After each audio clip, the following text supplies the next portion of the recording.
All right, guys, we're doing an air duct cleaning job today for a client in Redbud in Illinois. And this is what we're looking like, guys. So yeah, definitely get your air ducts clean, guys, because this is what it looks like. You're breathing all that stuff in.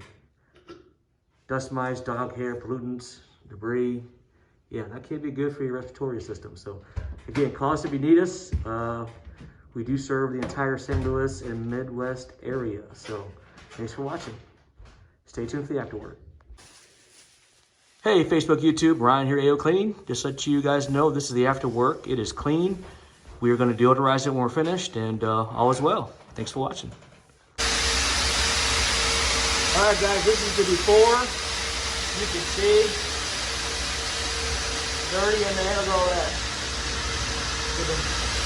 And stay tuned for the after work. All right, Facebook, YouTube, this is the other one that we did. Nice and clean. Good to go. Thanks for watching.